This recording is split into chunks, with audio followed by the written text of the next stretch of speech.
I see. I see that Pepper is also joining us for the stream. She's so eager. Like, the moment it starts, she's there. she's like, she's like, the stream's about me, right? Like, Yeah. And the thing you probably have with your cat, like Malt's face, is all your dark clothing is just ruined. oh, yeah. I mean, Zelda, it's her studio. I just get to use it. Like, Right. yeah. All right. Got some folks coming in. This is awesome. Wow, I saw Sidebrain there for a moment. Mm. Yuda. Haven't seen Yuda for a minute. He's there in LA.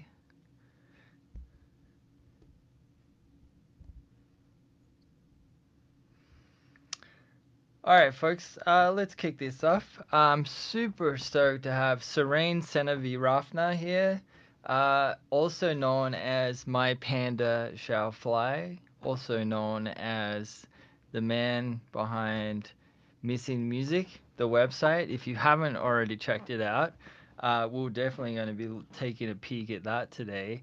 Uh, yeah, Suren, I'm trying to remember when we first spoke. It was pre-pandemic, right? Like, Yeah. I mean, we've kind of it's been that thing where we've just been hanging around on Instagram and various Yeah. websites, giving each other thumbs up Yeah. Yeah. and I, the I think, I definitely remember just coming across, some of the work you were sharing on Instagram, yeah, years back, I'm sure, just like when you were doing a lot of hardware stuff. Um, and I think, it was just right up my street, man. Like, it just, really cool experimental electronics. It was just one of those instant photos, and man, yeah, I've just been following your stuff ever since. Just been like seeing all, also I'm a crazy cat lady. Uh, yeah, and that. uh, yeah. And then I'm trying to remember. You also opened up for a friend of mine, Richard Devine, there in London. Uh, Yeah. I just sometimes I'm really good at remembering timelines, and then other time like was that before the pandemic or I, after? and I think it was before, because Right. now I'm really confused. But I, I think it was before. Yeah, yeah, like Um, 2019, right? I think. yeah, yeah, yeah, right. Yeah, yeah. I mean, Richard's a good friend and also crazy. I think most people in here would probably know Richard Devine. Um, Mm, and Richard actually, I mean, he did a lot of Mac stuff back in the 2000s. Uh, mm. I bet you he has a bunch of vintage Oh software man. and Max It- patches and yeah, I bet he's got like a real treasure trove. Like I can imagine some serious stuff, especially with him having doing his thing for so long, right? yeah, I do know Richard keeps a handful of legacy machines around to open old projects and the like, so I'm pretty certain that he would have probably a whole slew of old stuff. Um so Serene, to talk us through I kind of want to know a little bit more about like before we get on to your current project and what you're up to, but like how did you come into experimental this is I don't know the answer to this, like how did you come into experimental music, DSP, hardware, software, like what, when did you learn piano like everyone else, like as a kid get forced to do it or something and No, you know what? That's a great kind of question or imagination rather, because I tried to learn music, right? I like to try to learn it the proper way and at least formally. And there was something about just I couldn't actually learn even the basics. I couldn't get my head around like the piano stuff, and I yeah. couldn't read music, right? Even so, when I was a kid, I remember having piano lessons, and it didn't really go that well because I, yeah, I couldn't really learn even the basics, so I kind of abandoned that. Um, And then it was only during high school I felt just, I downloaded like a copy of Fruity Loops and I just started making beats, right? And I think that was a very common thing, for like kids my age in school, and especially for me, I was going up around a lot of pirate radio, and Yeah. that was the kind of big catalyst for getting into kind of dance music, Right. and that really was the beginning of it all, really, because you know we were obsessed with pirate radio and we were looking up to all these guys, older than us, like in our area and like in the neighborhood, and me and a bunch of guys, we just wanted to be like them, and we remember saving up for a pair of a very basic, decks that were like belt drive, right? So the cheapest No stuff you can get. scratching. No scratching. Yeah, barely. And man, yeah, so then we were buying records with all our pocket money, and that was just at least the start of my obsession with DJing. And I Right. think that just sort of evolved into the making music thing, Was this and yeah, 90s? Mid 90s, late 90s? Like, yeah, it was late 90s, and the big genre that was kicking off in London and in UK was UK garage, right? right. And again, that was the thing that really, I don't know, just had me obsessed and just fascinated with that. And it was such a sort of fresh and new sound. It was like a take on the house music from the US, right? But Right. it had this UK spin on it. It had like a different swing to it. And Yeah. yeah, I mean that really took over my life for like the next 10 years. Unreal. Uh, I don't know that it really was a thing here in America, and it definitely was not a thing in Australia, was pirate Mm. radio. I mean, I Right. definitely know from spending a lot of time reading UK magazines and and we would get plenty of that down in Australia, being part of the Commonwealth. And I was always so jealous because like we had maybe like one alternative radio station, and that was tied to the ABC, which was government funded, so they could Mm. only play. They couldn't get too risky. They still had some confines, and I remember being jealous of this phenomenon called pirate radio. Like just even getting my Right. head around it, I was like, "What?" So people were just throwing up aerials and broadcasting. For sure. Like, it was a serious thing, and it was even cooler for, guys my age at the time because, it was just, yeah, much older dudes who were doing this. And, it was super not only dangerous, but illegal. And, Right. so it had this edginess to it. So, that was part of the charm, I imagine. But it was incredible. I think there's been, one of the success stories in at least the London stations is Rinse FM, right? It's now this huge brand, and they started off as an illegal station, Wow. and it's incredible. Yeah, were you in London when this was happening, or were you elsewhere? Yeah. I got to London in 1996, right? And I moved from Sri Lanka prior to Yep. that, and uh, yeah, so I really felt like I was just thrown into just the midst of it all, South London, and I was just catching the tail end of like the drum and bass jungle thing that Oh was so wow. huge.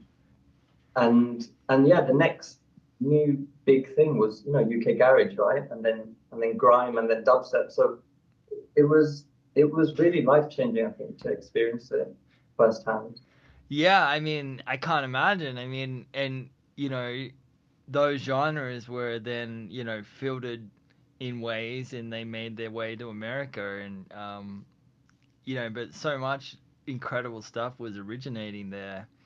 Um, yeah, it's funny too, because like I was in Australia around that period, but like there's this delay. It's like now there's not really the delay, right? Like now Mm. because we're all on the internet, we're all over the world. We're seeing stuff firsthand immediately. We're seeing people post stories while they're still at a gig. Right. Things took time to disseminate before, and like drum and bass didn't really get big in Australia until like 2000. Right. It was a year. It was some years behind. Kidding. Its peak was, 2 or 3 years behind the UK peak. Um, it's kind of But that's funny. interesting because I wonder if, when you guys were getting it over there, were you hearing the stuff that was new or were you hearing older stuff? It was a combo. So some of it was new, but like, and obviously the Prodigy and groups like that were, the hit makers were making it down there almost in real time. But like, then the actual, as far as drum and bass acts coming out and stuff, they were coming out in 2000, 2001. Um, and I do recall it was like it had already clearly been to America because we had drum and bass acts coming from America, not just from the UK. So yeah, um, the delay is funny now to think back because like at that moment, living in that moment, you didn't realize there was a delay. Like, Right.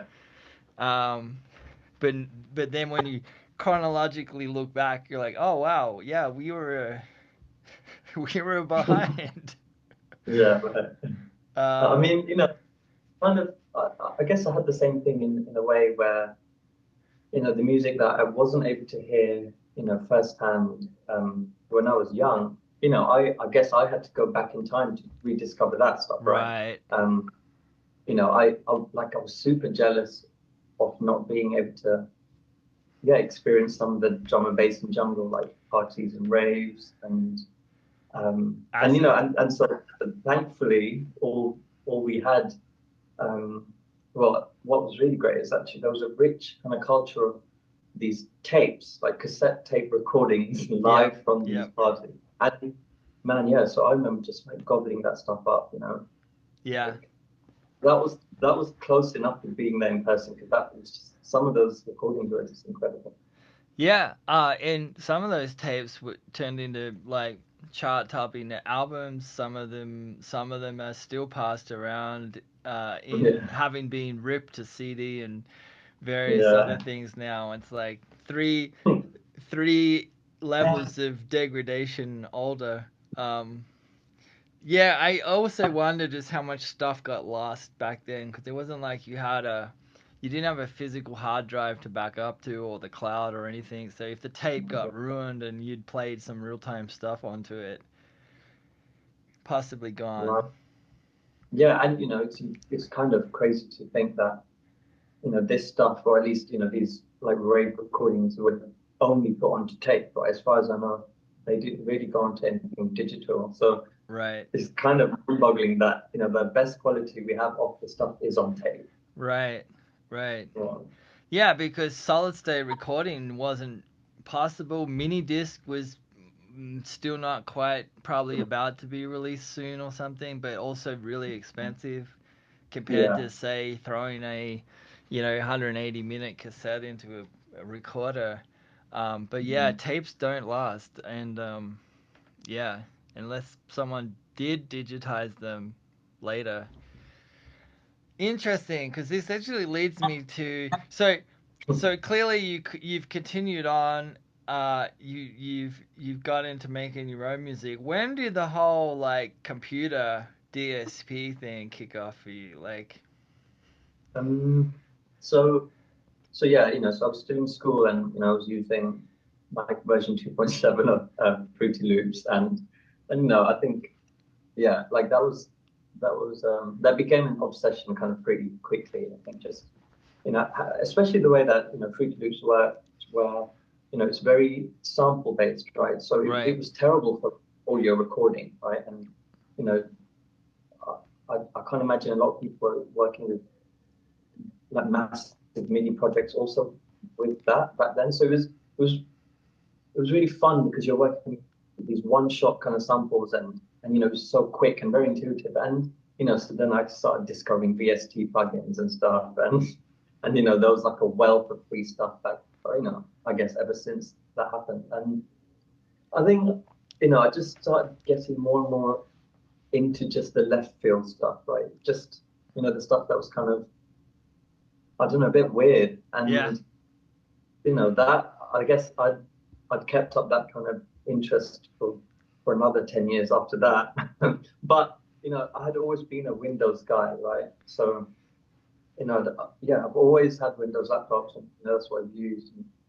And so I think, over the years, even though I thought I was kind of familiar with a lot of, the interesting and sort of esoteric software available for Windows, there was this fascination that was kind of growing and like bubbling away that I didn't really know about the Mac world. And, Right. I knew that every so often I'd sort of, come across or read or see something that was available just on, Mac OS that just, blew my mind. And, it was really like, I don't know, stuff that was just really wild and kind of out there. And then, I'd always just like brushed it to a side and just got on with other things. And, it was until it was until the pandemic where I just thought, okay, well, now we've sort of got a bit of time. And I really just thought, okay, I want to just buy myself an old iBook or something and just start exploring some of this stuff just to get that kind of real, the authentic experience, instead of sort of virtualizing or Right, emulating right. it. Right. Um, and man, yeah, like that's pretty much how this whole missing music thing began. Yeah. Like, ever since I got that first white iBook, yeah, I've honestly not stopped since, and that was about 3 years ago. Wow. Okay. Yeah. I mean, it's I actually just set up a 2009 MacBook Pro because I wanted to access some old projects. And, in my mind, that's not that long ago. But, in the world of hardware, it's a long time ago. And it was actually pretty difficult to get a few pieces of software licensed still. Like, it was difficult to get Ableton Live 8 licensed.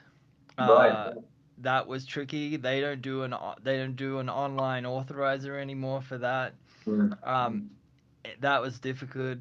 Um, Surprisingly easy to authorize old versions of Macs, um, but yeah, it's interesting because it really just made me think like, especially too because the period that you came into software, well, and around that era was the PowerPC Mac era, and then Mac changed to Intel, and I feel like that whole move just left behind large Mm. amounts of software, like especially experimental DIY plug-in projects and Mm. stuff.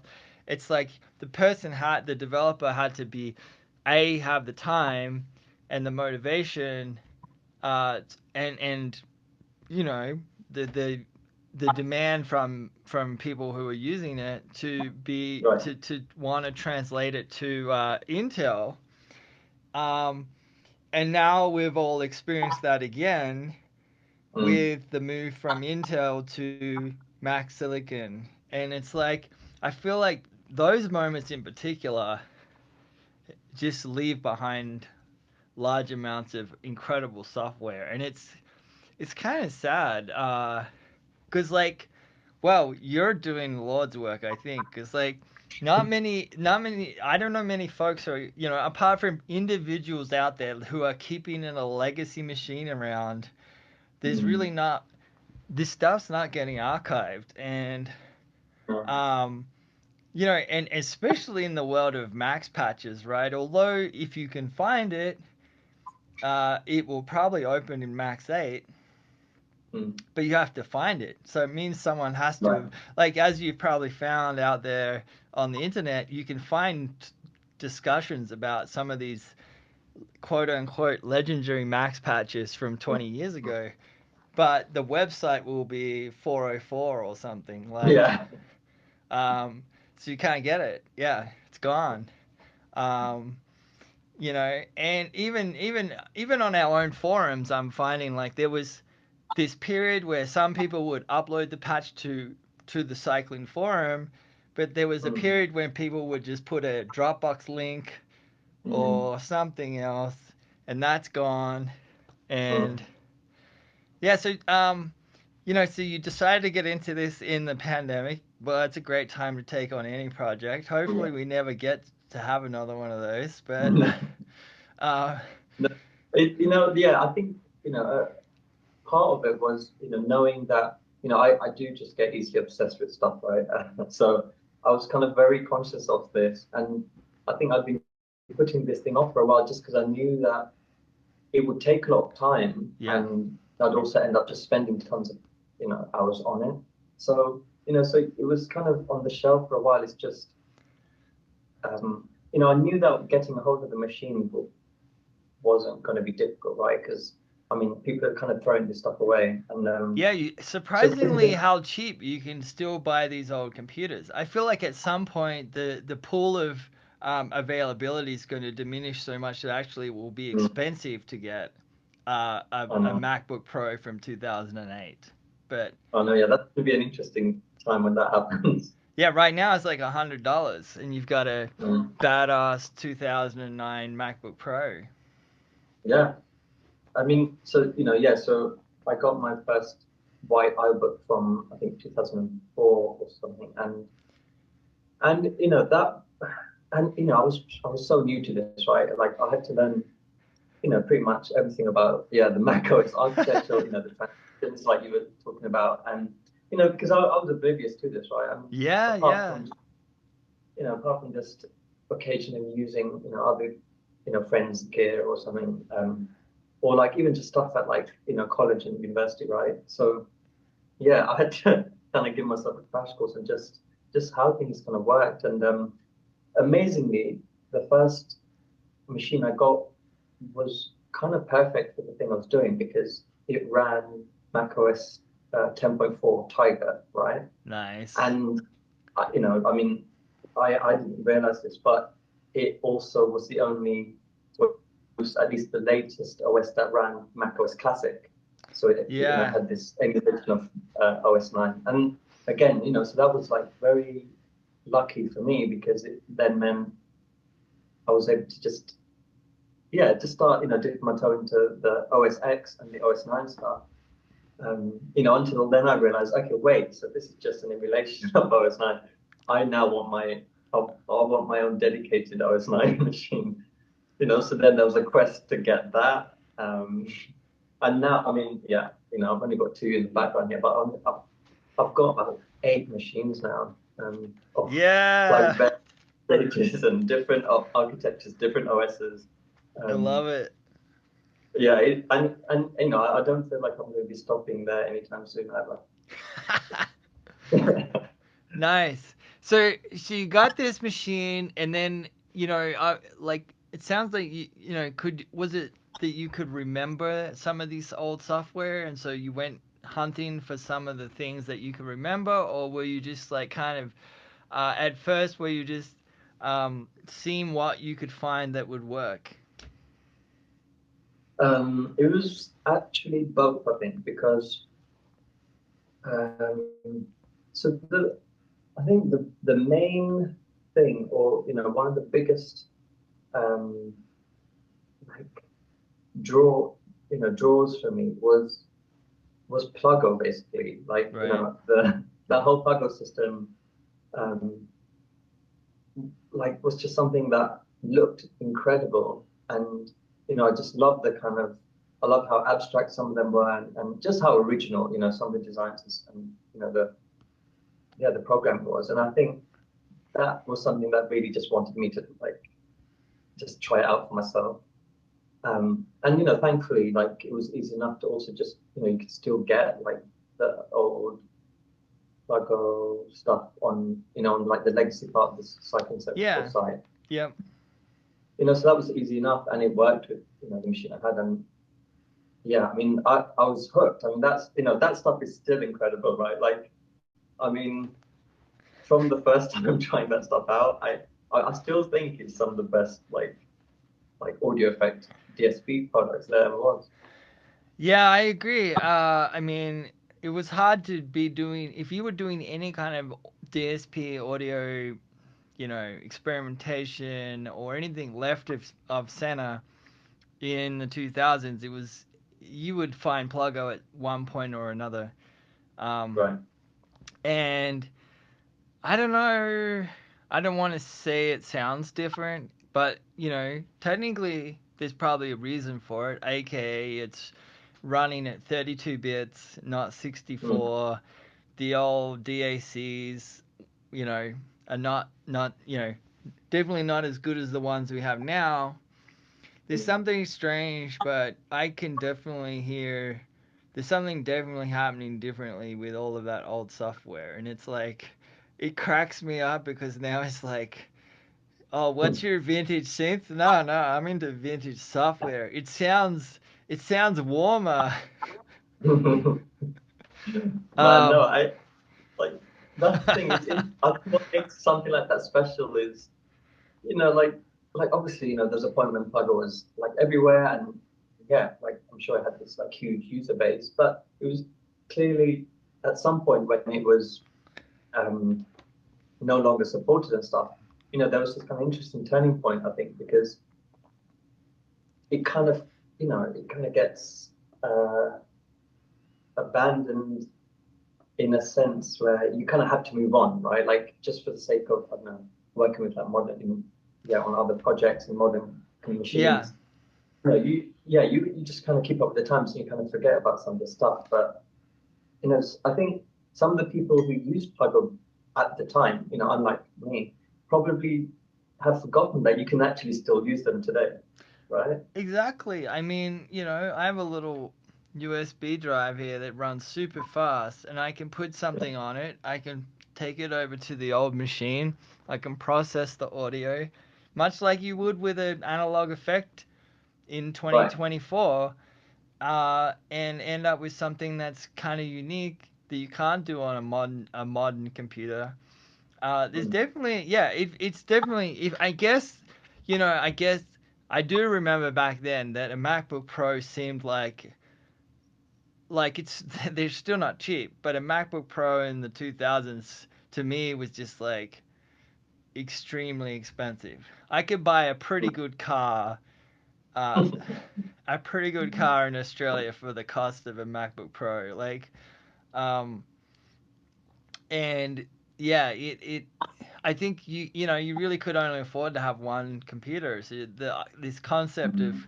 keeping a legacy machine to Mm. run Pluggo, that wasn't within reach for everyone, and so therefore you either had to go for the newer software that had newer features, ran faster, blah blah blah, or stay on the old thing.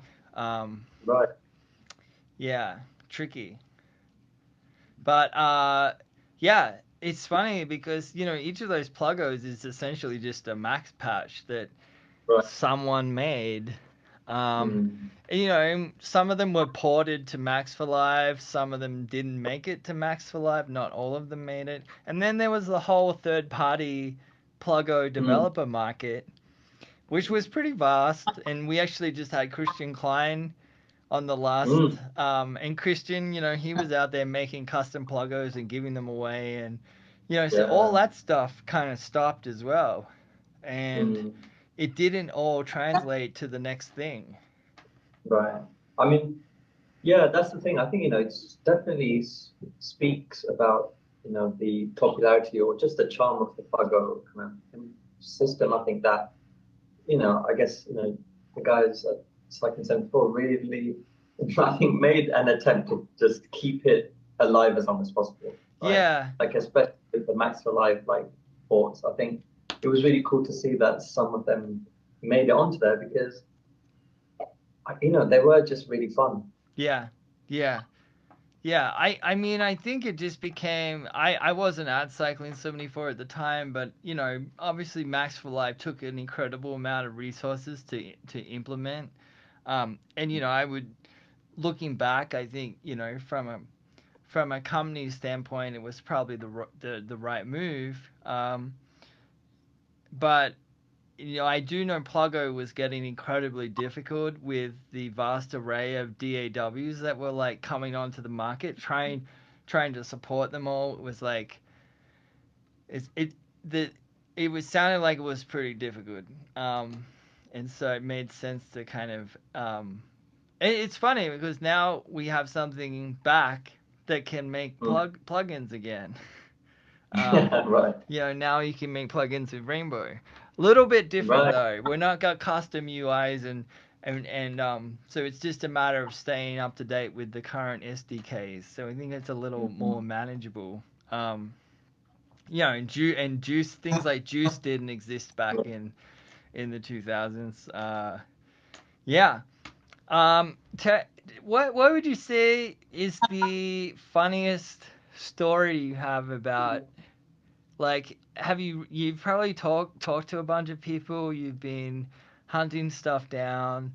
What's something where you're like, wow, what happened there? Like that was Um, Man, like, yeah, so, with this obsession, I've, I just, I kind of ended up just going down every possible like route and avenue and path for just trying to track some of this stuff down, right? Because I think there's something funny about when this became, or when I was facing some of these challenges and like hurdles, just trying to get a hold of stuff that was say 20 years old on the internet, right? Which is the case with anything you try and look for in that kind of time period. But I think there's something about it being challenging that made it this kind of challenge that I wanted to kind of take on, weirdly. I think, like, yeah, after discovering, the archive.org and, its Wayback Machine,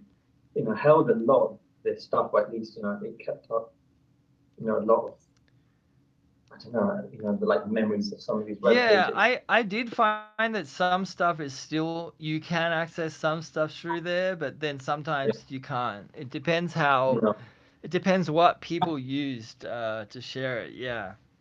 exactly. And yeah, so I mean that's always been my sort of main port of call. But I think soon enough, I realized, okay, it was really crushing to find out a lot of this stuff. That you'd come across the links or something on an old page on the archive.org, and it was a dead link, right? And I think after sort of experiencing that a few times, I think I was just then looking just into like every other way. So like honestly, I've ended up just tracking down like I've I've gone as far as kind of speaking with some of the developers of the programs and patches and software, and I think it's been really rewarding hearing back from the ones I have had responses from, because you know with some of these files there really isn't any other way to get them anymore. It's kind of sad to think that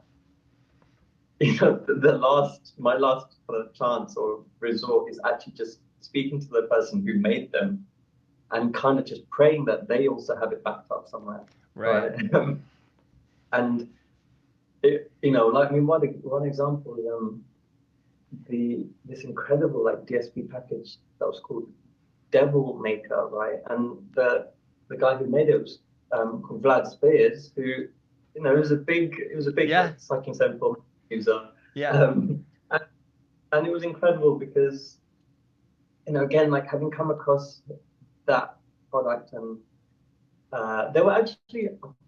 they were in the Pluggo environment actually, yeah. So they were his own set of like plugins, but they ran on the kind of Pluggo system, and so I got obsessed, and I was like, I just really want them. Like I wasn't really satisfied with just not having it. So so this was like a quest for about a year, and I felt a bit silly because for some reason I just hadn't thought of just emailing him on his website. It's Yeah. just like one of the most obvious ways to get in touch with him. And after a while, he just replied, and he was just incredibly um, nice and giving, in that he just gave me the files to them for Nice. Windows and Mac, and when something like that happens, I'm just kind of like blown away and just so grateful that this stuff can still be kind of archived and just kind of like protected somehow. I think that I think those this very first-hand uh, feeling of knowing that digital files actually just weren't safe, and they are actually precious, which is funny because it's not really what you grow up thinking digital media is, Yeah, because right? you can't hold it, right? It's this thing that's just sitting around in it's you can see it, like you can look at it on your computer. You can I'm looking at a folder right now, but like I can't hold it. I can with like a two key combo, it can be deleted forever. Um, Right. I cannot get it back. Mm, Yeah, it's fascinating, and even particularly if you think back 20 years, 15 years ago, like we didn't have cloud backup, we didn't have backblaze, hard drive space, 1 terabyte of hard drive mm, space was hundreds and hundreds and hundreds of dollars. And yeah. we didn't have even solid state yet. Yeah. So it was IDE drives. It was like, really not much more reliable than a CD. And you had to kind of have I know friends that just they don't even have anything from the 2000. They don't even have their audio files. Like, um, Mm, you had to have a particular personality for it. Like, I still have stories of losing stuff. Uh, I lost an entire year. I spent a year in Japan and took something like 15,000 photos and lost them all due to a hard drive crash. And yeah, I remember I felt sick at the time. And now 15, 20 years later, I'm like the memories are fading, right? So, mm, you know, I wish I could go back through that archive of photos. It's definitely. frustrating. Mm, Yeah, it's it's pretty interesting. You mentioned reaching out to Vlad Spears, and like I think anyone who spent some time developing some kind of thing would I'd be surprised if they wouldn't be excited that someone has come out of the woodwork 20 right. years later and they're interested in this thing that they likely poured a lot of time into, Sure. and that it has a second life. I think is somewhat of an honor, and it's I think anyone who and I know he's around still uses Macs. I Mm, think people would be what you're doing is admirable actually, because it's not easy.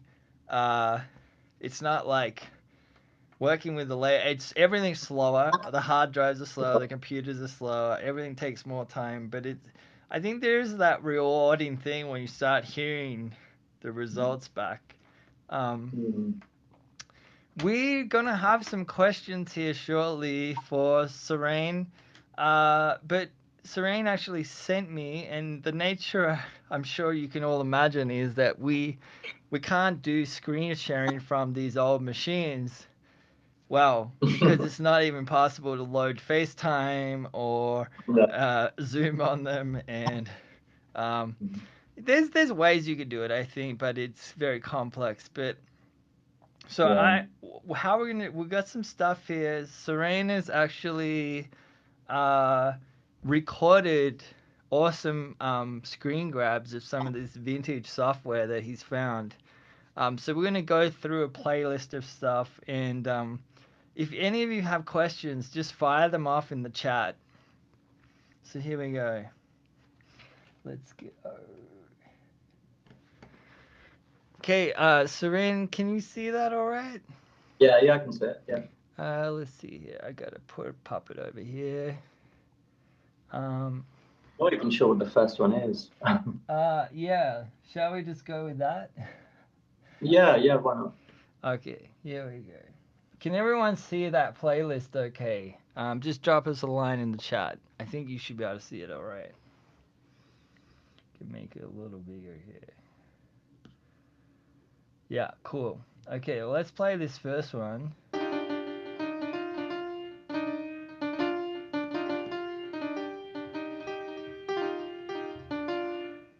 2004.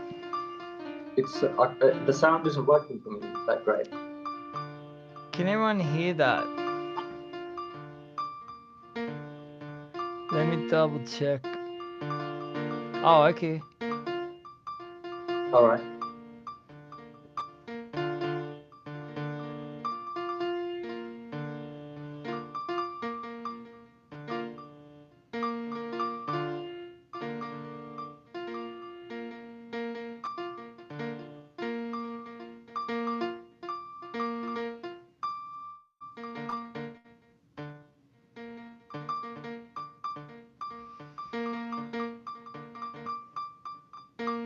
Suren, you want to just give us this one? You probably spent some time with it. I mean, it looks like to me a four note MIDI randomizer, right? Yeah. Yeah, it's cool, you know. I think like again, you know, it's one of those things where I think what fascinates me is just the yeah, the kind of the concepts behind some of these, you know, the designs in these kind of instruments where, you know, the lot of, you know, the max based stuff, I guess, you know, as you can imagine, you know, it's just really experimental or it's very, you know, does things in a very different way or in a unique way. Um, and, you know, I also just can't help but just love some of the kind of visual interfaces with some of these things, right? Yeah, I really like That, this one. yeah, I think, you know, Oh, we lost your audio. sorry. Yeah, the visual part of it is, you know, I think another big element, I think, to me because they also just look beautiful. So yeah, so I mean, with this one, we just saw like uh, John Gibson, who's the author, like he's made three plugins in this style, and you know Yeah. they're all incredible. What's really cool as well is that you can control some of the parameters via MIDI, and then you know so you can go kind of wild. It's just like you have a controller or something. I So also like, find it interesting because I can imagine if you're a newer user to electronic music, you can be like, well, what's so great about this? I can do this in Ableton Live. But like the reality is in 2004, no DAW could do this. Um, right, you really only had a couple of things that could do this. And randomizers didn't exist in any hardware either. no, and you know I think part of it is this thing of you know working with the tool you know at your disposal and kind of like forging this kind of relationship with it in order to make something, right? So you're sort of, you know, you're interacting with the instrument, but it also its process, and you're kind of figuring out, you know, how to make something that you would like using it, and so I really like that those kinds of like dynamics and Right. I love um, how you say that actually. Like you work out what you want it to do while you're using it. And it's like that's 100% max for me. Like I'm not always, I have an idea, but I know there's more to that idea. And I work out the idea while I'm patching. right, yeah, and yeah, it's like you were saying, like it, you know, at its core, you know, that you're not making or coming up with anything too complex, right, or complicated Yeah. audio-wise or musically. But again, you know, even when you think about playing around or experimenting, like you know, using a plugin like this is, or you know, or a patch like this is incredible because it will make you think of music in a different way, or Right. you know, you'd make, you know, you come up with a phrase that you wouldn't just with your average piano roll, right? Right. Right. Right. Shall we let's take a look at the next one. Oh, what Yeah. happened now? Hang on a second. My external screen display has gone flat. Oh, Just a second.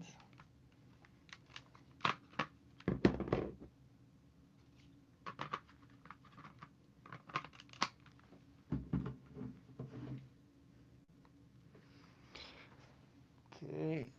All right, here we go. Let's.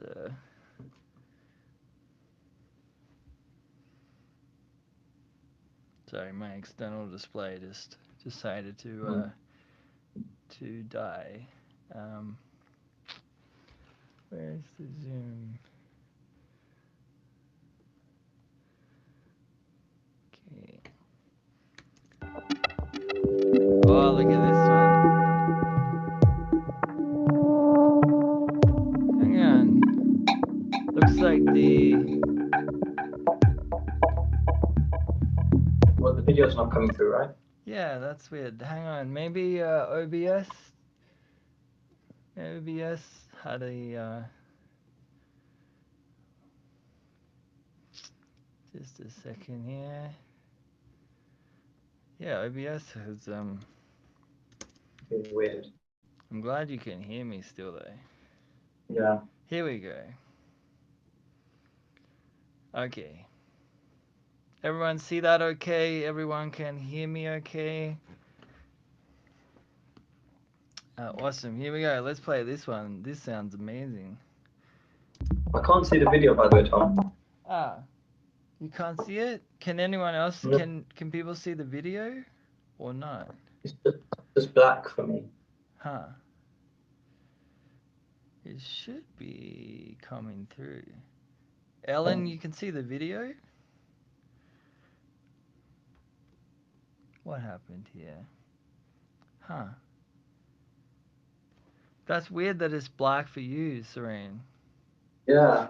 And I can't see myself either, which I don't know if that's part of it or. Let me just I'm gonna duck out of okay, 1 second folks.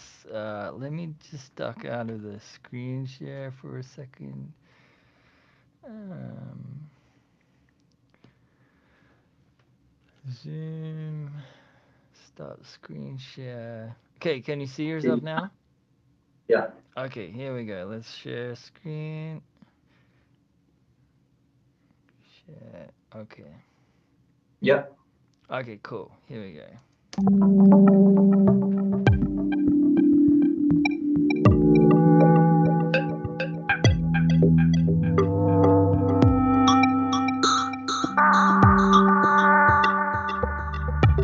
Whoa, this sounds so good. Yeah.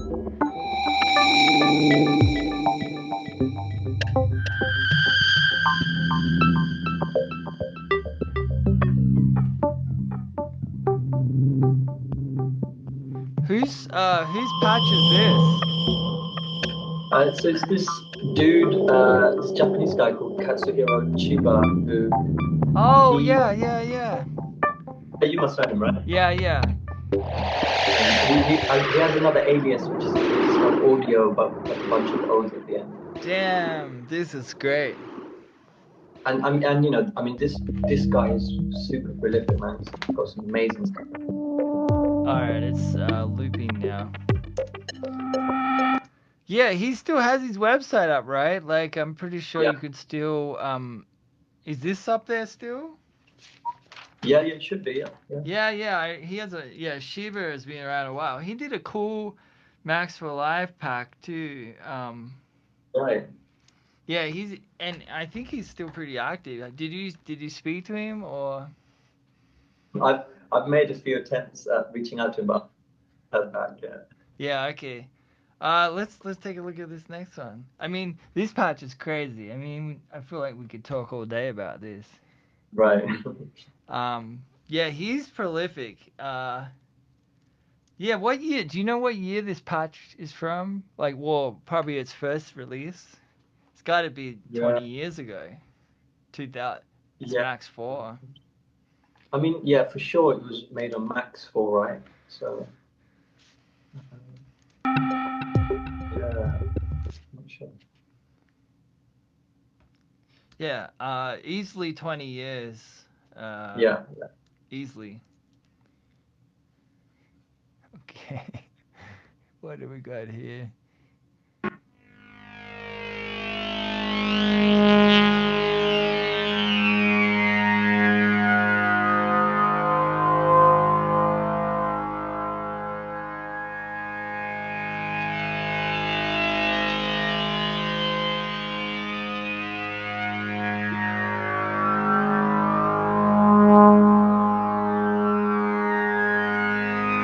Oh, this sounds great. yeah. What's going on here, Serene?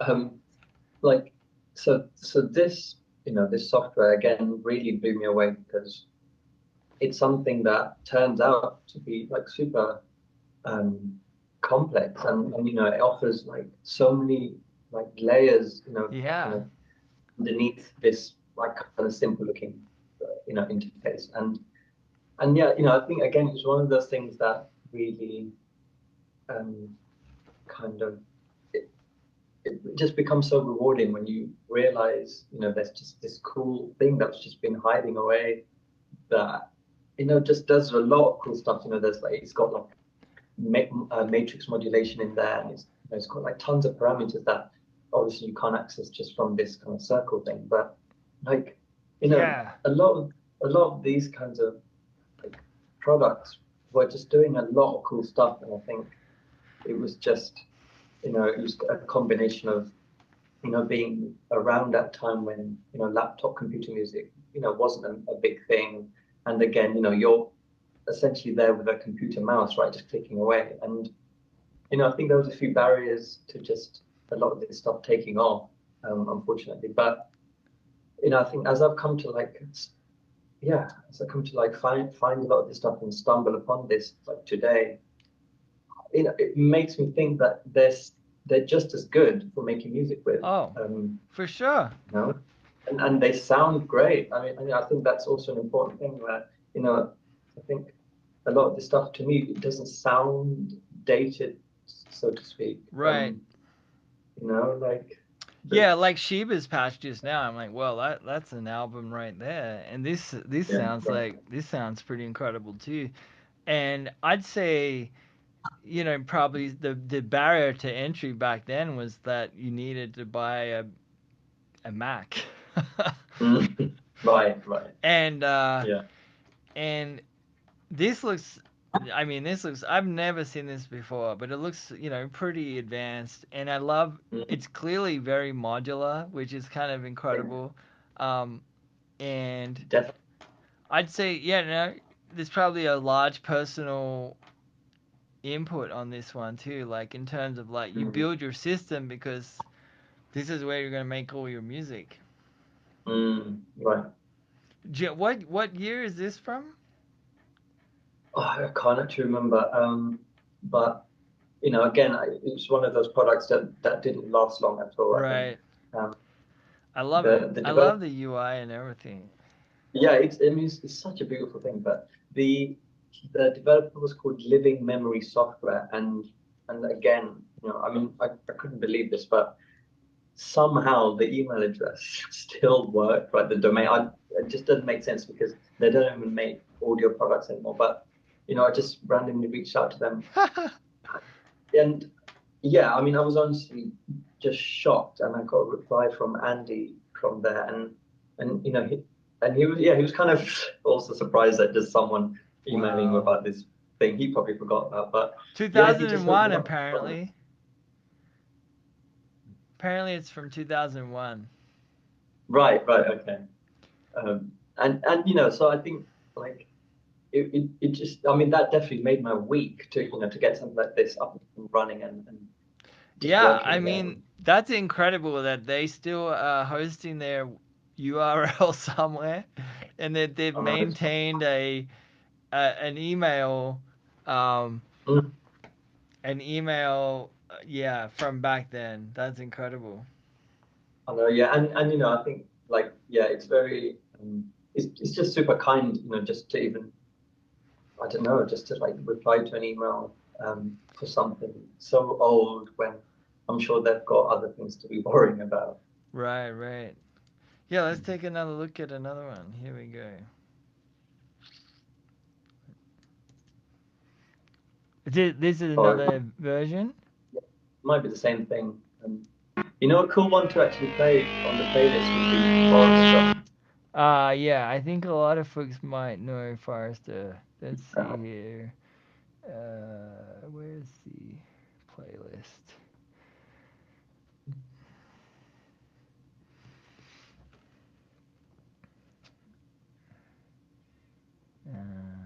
Let's go to the playlist. oh, there.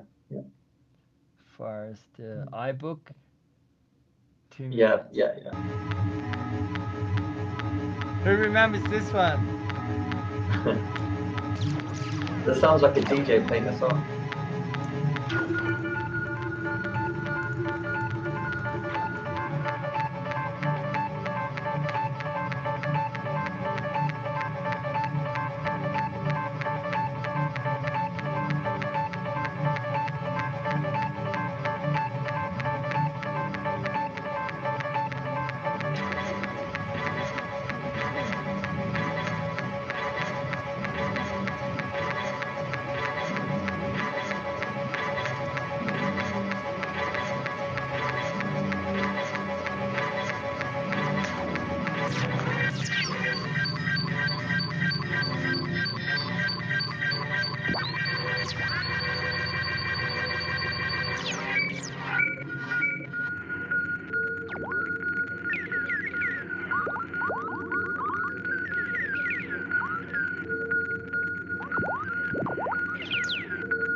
Yeah, any Forester users in the chat? Raise your hand. Uh, I remember discovering this. It came out a few years after I first started using Macs, but like, still I was blown away. And I I believe John released this as part of a record Right. initially, because I think all the samples that it came with, although Right. you could load your own repository Yeah. of samples, it came with like stems from his album. Right. Yeah, he since I think you probably know this. He made Forester 2, made Yeah. a second version. Yeah, Yeah. It's amazing because yeah, like it was cool to see that kind of evolution of Forrester because I think it's just kind of the simple thing where the original concept was just really great, right? right. And I think a really um, yeah, good idea to just like bring it up to date, and because like I've not really come across anything like it still. Um, and it's Yeah, just a really fun way to come up with weird things. I've seen a few similar things, like especially with machine learning now, where it takes certain samples and groups them into areas and you can move between them.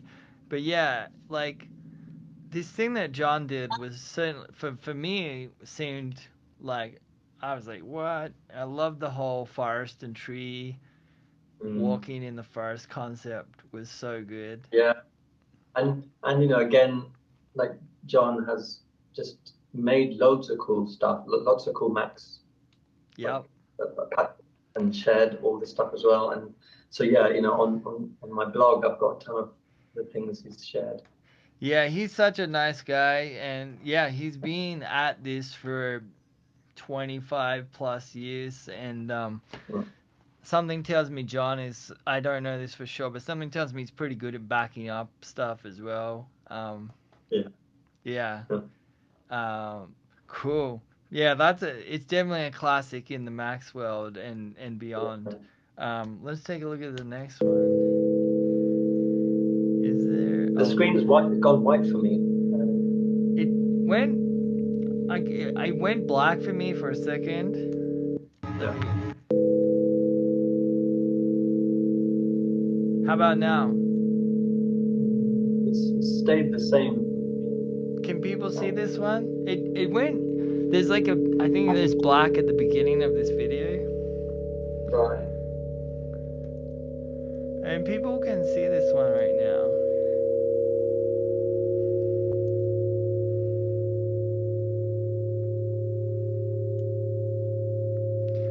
So it's a little blurry, but it looks to me so it's some kind of additive tone generator, right?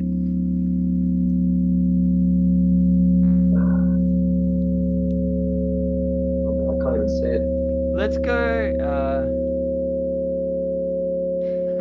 Julian. I have the same reaction. I get very nostalgic. Let's try a next one. Can you see this one? No. Okay. Let Maybe. let me go out of full screen. Oh yeah, now it's come up. Yeah. Yeah. Okay. What about now? Can you see it now? No, maybe the full screen thing doesn't work. Weird. All right. I can see. I'll just make it bigger. This guy sounds awesome. Yeah. Oh man. I mean, you know what? This is another like made by Lewis Keller, who's just made some incredible stuff as well. Ah, Lewis made this. Yeah. Does he have this available still? I wanna try this. I it, I can't. I don't think this one was very difficult to find. Yeah, Should be allowed. Yeah, this is great. yeah.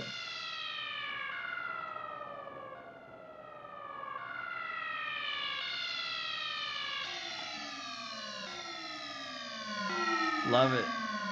Yeah, he's still out there doing amazing stuff. Mm.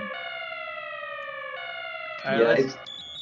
it's cool to, after a while you start, seeing the kind of signature sound or like style or visual style of some of these developers, and yeah, they have certain tricks. I guess they love like going to and stuff. Right. Yeah, the tricks thing is thing. Like you start to recognize people's patching style. And it's so Mm. funny because immediately when you said that this is Lewis's patch, I was like, oh, that makes sense. Because, he even has Mhm. this sonic style that's Yeah, glitchy, sure. FM. Yeah. Exactly. What do we got here? Mike Weld. Wow. I'm trying to remember who made this. This is cool.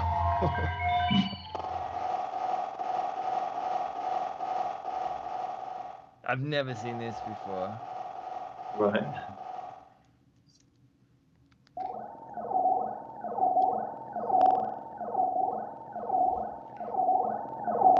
Ellen, in the chat says this is made by Lixie, Ixie. LXI. Yeah, Ixie Studio. Yeah. A lot of sick graphical super collider stuff. Ellen's pretty versed in this. Yeah, yeah, we were in touch. Oh, nice. You've already been touched. Let's. Yeah, because I remember, a while back, just it was weird because I had this friend, this dude in Paris who is actually the only other person I know who does this kind of thing like me. It's called Kevin Paul Cahe, and um, I think he Kevin was here told for me, a second, maybe. yeah, he must have been, yeah. He told me about this site that Ellen had started, and then I was about to like get in touch, and then I got an email from him. So Oh, awesome. What's up with this one? This looks. Is it reading through the a part of the image? it's no, I think it's just this generative thing, but again, like the dude who made this called Brad Garton. I think he's been around for a long time. Like kind of, yeah, definitely probably an early computer music guy, and Love it. he's making incredible stuff. That's super original, really, beautiful, personal kind of works. And yeah, I mean, just even looking at this thing is just is stunning. And Yeah, it's so pretty. yeah, It's got this. and Well, I pay. like that. A lot of this stuff also like crosses that gray area into sound art and or at least art pieces, and like that stuff really. Yeah. Oh, I mean, this is like some cool photographic triptych of images or something. Like, mm. let's give it a play.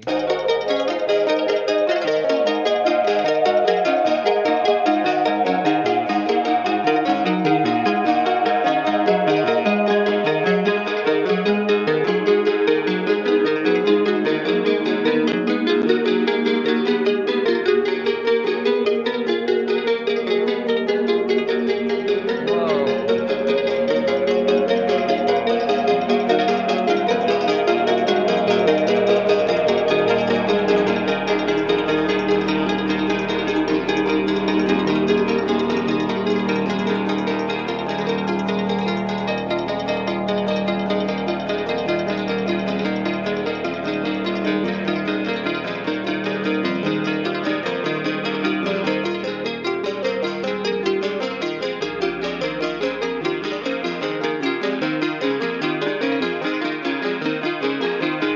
Is there some relationship to the line going across? It seems like it is. The images are changing the Yeah, sound. I've thought about this. I mean, it's that it's definitely not a kind of parameter that you control or influence, but it must be doing something. Yeah, it did seem like where the like if I go back a little bit, like it seems like there's a bass element that comes in, like changes note right as it hits that Right. branch. Uh, yeah, this is cool. Um, I really like it. Yeah, it's nice to have kind of played some of these videos from developers and kind of artists who've been around for a long time, and I think that I guess that says something about their relationship to Max as well, right? Because once you get hooked into that environment, I guess you just improve, right? You just get better and better in what you're doing and what you make. Yeah, it's interesting. Like I'm just kind of even thinking about like so much modern software now because of computing power and that we've really GUIs have become uh the GUI of all this stuff. It's become so smooth and slick and sometimes so embellished. When you consider what some of these plugins do, like it might just be a saturator, but it'll just be these crazy over the top GUIs. Mm. There was a practicality back then to the GUI, and also I think like like there was more use of these kind of exterior elements, like adding in Mm. photographic elements and stuff too, like Right. because it was you could include a JPEG, but you couldn't use JSUI to make some crazy looking dial back then. Exactly. Unreal. Let's take a look at the next one. Yeah. Uh,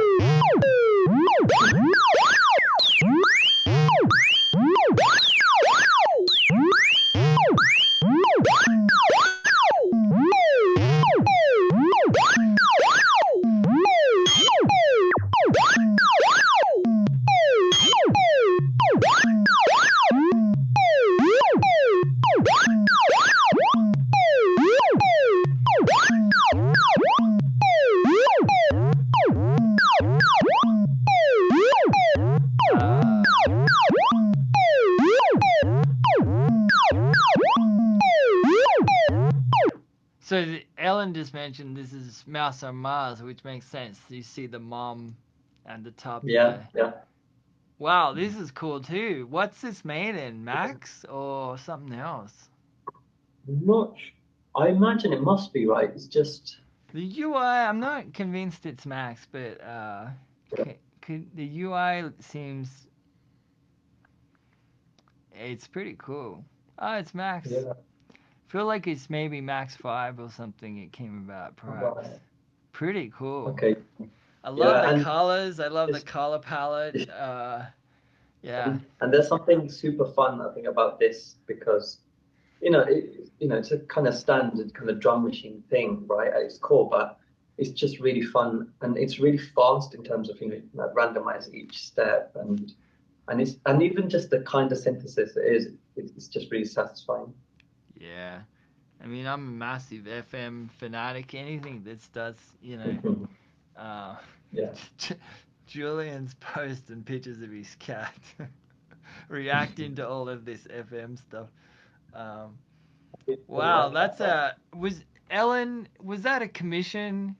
I wonder if this was or did Mouse on Mars were they making it? Was it a co-creation?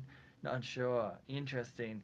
Yeah, there's a ton of these Max patches too that were being commissioned in the 2000s. Mhm. Like actually you and I were talking. I was trying to find the Bjork arpeggiator. Yes. I um, couldn't I couldn't get it. Um, right. I even emailed the guy. He didn't have it anymore or something. Maybe Bjork has it, but I don't have her email. But yeah, there was a ton of it. I mean, it still happens actually. There's still a lot of artists commissioning Max programmers to make stuff, but there seemed to be a real lot of it around the turn of the 2000 Millennium. Yeah. slash 2010s, around then. Mm. Yeah. Yeah, another big kind of, music artist slash, kind of developer crossover was, the artist Oval, right? Oh I mean, yeah. they had the big thing with like, computer software, like merged into their album releases and that stuff is really cool. Like there's, the thing that comes to mind was called Oval DNA Player, and like, it's this incredible system for just playing around with stems from one of their records. And yeah, it's just such a fun thing. Even if you weren't a musician, I think that would have been such a cool element of the record you just bought, as a fan, Oh yeah. right? No, totally. Uh, okay.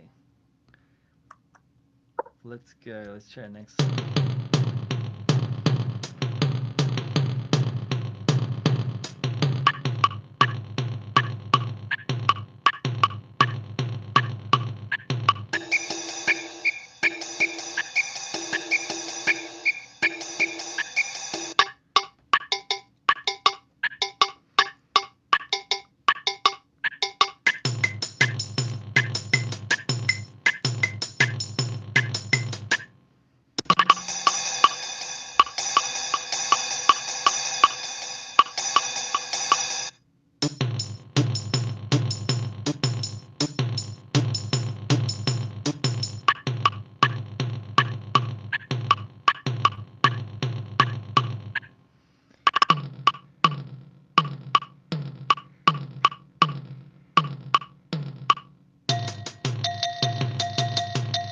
I love it.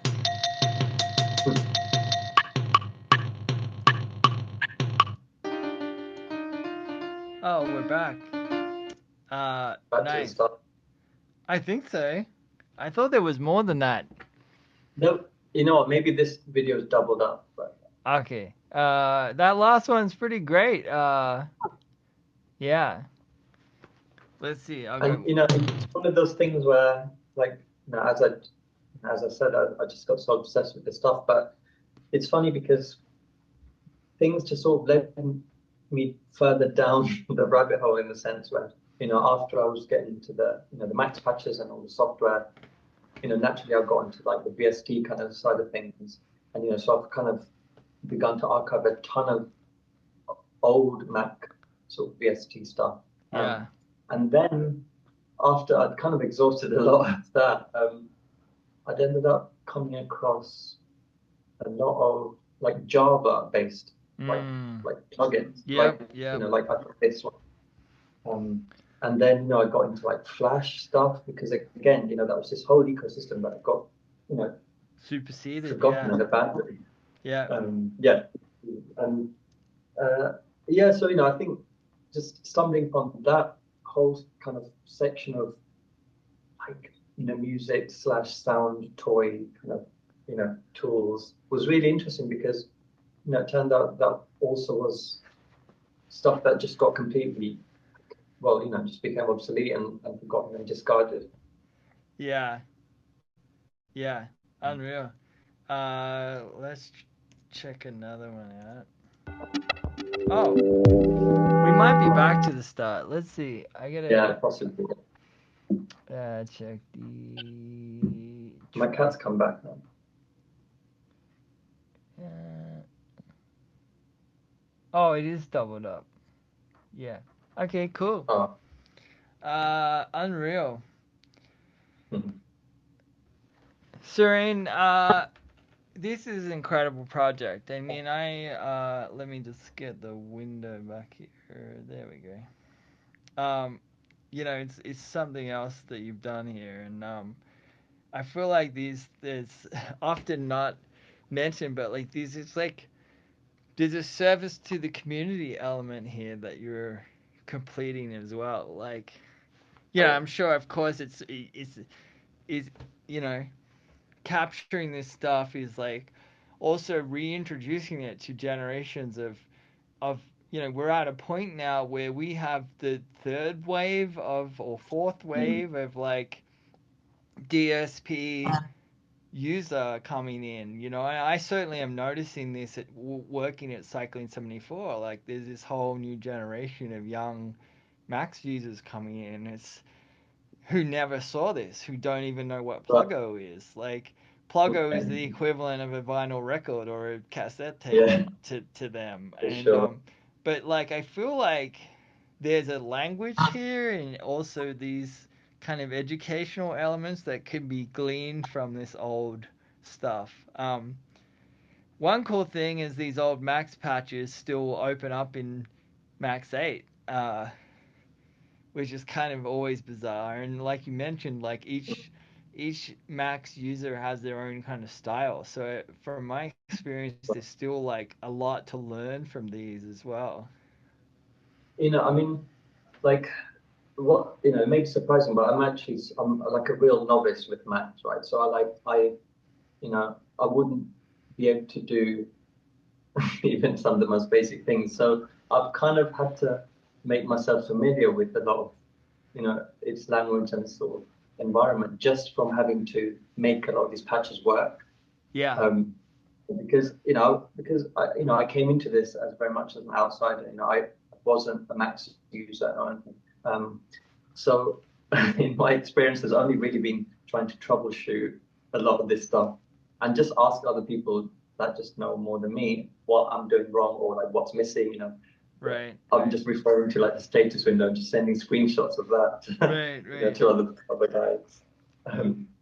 But yeah, I think yeah, ultimately, like, I think a lot of this stuff is so precious, but I think it's super valuable, like again, like when you were mentioning even just looking back at how a lot of this stuff was made and programmed and written, I think, it certainly is an important part, I think, of, computer music history, especially it being this particular time, it's like the turn of the millennium and whatnot. So I think it really ought, deserves to be kind of archived and kind of saved and protected. So I think it would be incredible to just find a way to get everything I have just to almost get onto a bigger platform or to be distributed in some way or just yeah just to be like super accessible uh, um because yeah like this stuff is it sounds great it's still usable it's still accessible and thankfully the emulation or like virtualization stuff has gotten better and better, right? So you don't need a Right. lot of the old machines anyway to run this stuff. Right. So it's just kind of I think cleaning up the stuff I have because I've got like hundreds of folders and whatnot. And I think just Yeah. figuring out a lot of just yeah, I think one of the messiest part is just figuring out a lot of the permissions and the legality of making this stuff available when a lot of it wasn't made available in the first place, if that makes sense. Right. Right. Um, Or it was limitedly available. Like, it wasn't like just yeah, open access. Yeah. no, and that's the thing. Like, so it's been difficult because when I was making this blog, like, um, I was really kind of stuck between wanting it to just be this kind of this kind of like resource just to dig through and browse through a lot of stuff, but I wasn't sure about making it this kind of download hub of all the stuff, because Right. again, it was a blog, right? I hadn't set up a sort of custom domain or anything for it, and so yeah, I'm still figuring out what's really going to happen next with this, but it's definitely, I think the aim is to just get it out there, Yeah. Yeah. just Yeah, I think ensuring accessibility, ensuring longevity, archival, like, so being certain that the site is going to stay up, you know, based on, you know, varying things. Um, I still consider it to be very early days of DSP, if you think about it. Like, we really only started doing real time DSP at the turn of the turn of the millennium.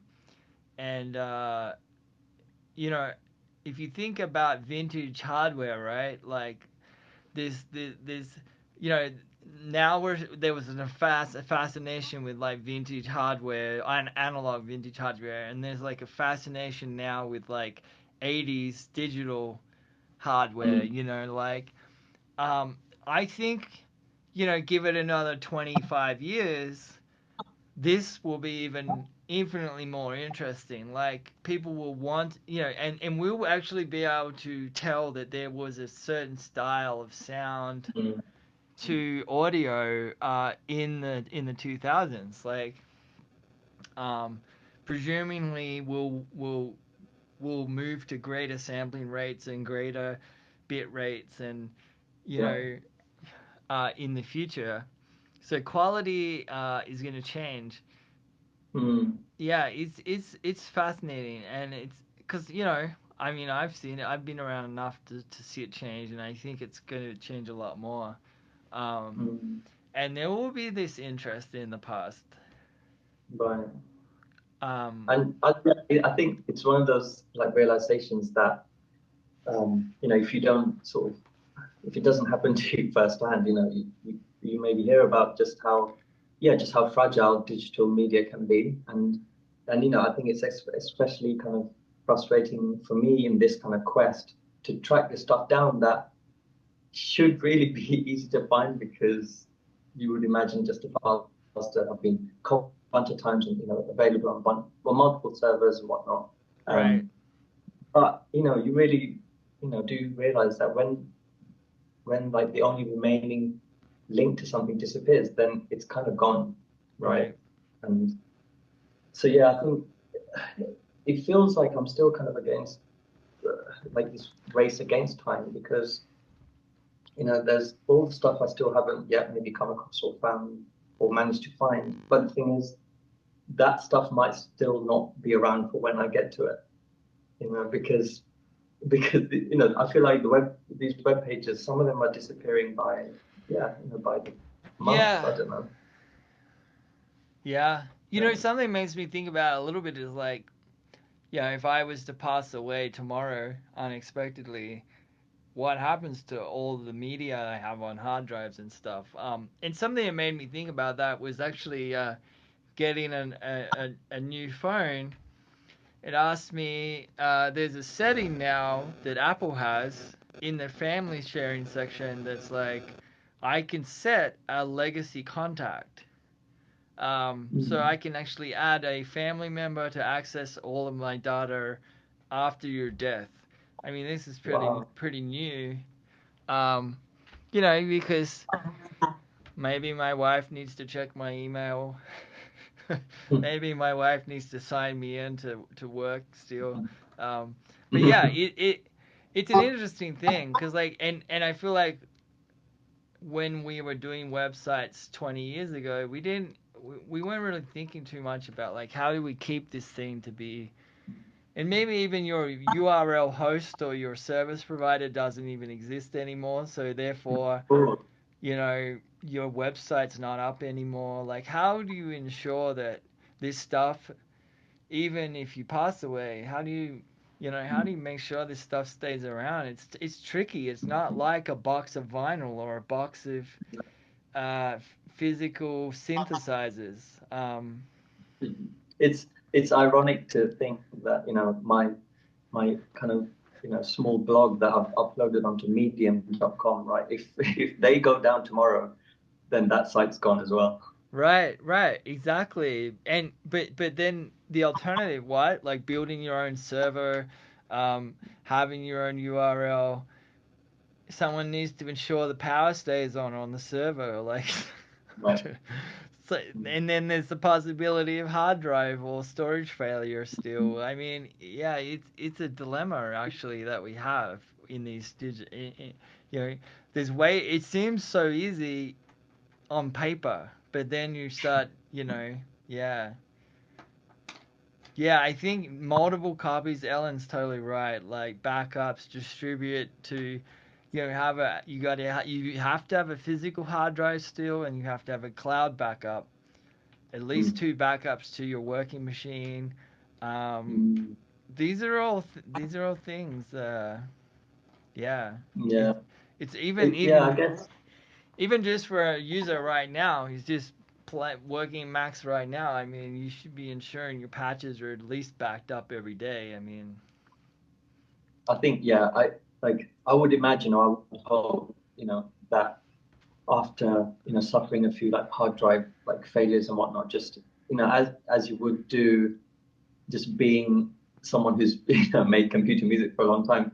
I think, yeah, after a while, I think you become very strict, and you become like very, very um, yeah, very serious about backing up your media. And I think, now I think I've just gotten to that point where, like, yeah, I just make sure it gets done right, because like I've also just had hard drives fail and backup just not working. There's a I feel like after a few lessons you just think, okay, like I just can't have that happen anymore. yeah, yeah. No, it's a thing. It's a thing, and you, no matter the second that you put your entire trust in technology, that's when it will get you the most. Like that's when it will, like the hard drive that's always worked, and you're like, nah, I'm just gonna call it a day, and you walk out of the room and don't back up that night. You know, the next day is when the hard drive doesn't boot. Um, and I just recovery services are so expensive, and they don't even come with any guarantees. Like you can spend thousands trying to recover data on a hard drive, and they can turn around and say, we got two JPEGs off it. You know, no guarantees. Serene, I feel like unless people have more questions, this is probably a good chance to jump off. Definitely gonna have to catch up again with you and Pepper, and yeah, this has been real, folks. Any last questions for Serene, or we're gonna call it a day, and we're all gonna run off and make sure all of our patches are backed up. Yeah, no, definitely. Yeah, I think I will as well. I gotta make sure this stream is backed up before I Right, edit it and put it on YouTube. right. I mean, it's funny because thankfully a lot of the files I'm working with for this project I mean, they're super tiny, right? Because you're talking Yeah, about code. yeah, So kilobits. that's great, I guess. Honestly, apart from the audio files that probably come packaged with a lot of stuff, a lot of this stuff, yeah, I could probably save all of it just on one CD as well, Right. Yeah, there is which is that kind of beauty. Like, yeah, things were much smaller back then. We were dealing with kilobits instead of megabytes. right. Yeah, you can fit a lot of data inside of 100 megabytes or something. Yeah, Yeah. yeah. So you need to send a CD every month, backup CD every month to family in Sri Lanka, and Yeah. I mean, it's kind of cool to imagine again, like, down the line where, at some point maybe all of this stuff can be packaged into something that would be authentic for the era, which is probably a CDR, and it would be cool to just imagine that entire website is just in one CD. yeah. Wow, Ellen just dropped their undergrad's thesis on digital preservation in the chat. So um, Amazing. amazing. I'm gonna give that a read later. Thank you, Ellen. All Yeah. right, folks. Will I be able to, will I be able to access that after this chat? The chat will still be available Right. after this. So if anyone wants to come back in here, they can actually. You don't need to join. You just hit the live stream on the left side. The stream is obviously not going anymore, but anyone can actually come back in here and Cool. review the chat. Cool. I'll actually, yeah, it's a good idea actually. When I put the YouTube up, the stream up on YouTube, I'll put a link to this chat in the Discord, Oh, so cool. people can access this. Yeah, if you go all the way back, you can see all the chats from past streams, Oh, um, nice. I mean, it goes back. I wish it would log or set it as a like a chat per stream instead of just Mm. one long massive archive. Again, preservation issues. How do we conserve uh, Mm. the chat? Um, that's a difficult task. Yeah. Awesome, folks. This has been real. Uh, be sure to check out Suren. He is Suren is on missing music. I posted the link a few times. It's there. Also, my panda shall fly is where to find him on Instagram and Twitter too, right? Yeah, right. Yeah, Yeah, I think my most panda places. shall fly. And Serene posts lots of their own stuff on there and personal projects as well as Missy Music, another personal project. So yeah, be sure to check out his Thank you so work. much, Tom. Yeah, thank you. Oh, This has been pleasure. incredible. Yeah, I'm so glad we could catch up.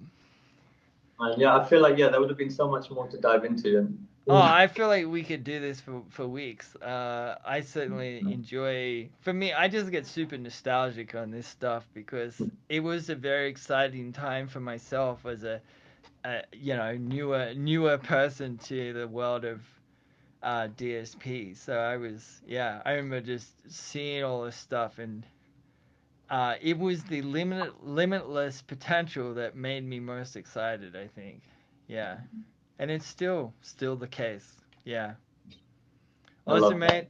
Thank you so much. Thank you. So Take care. All right, bye bye. Bye, bye, bye.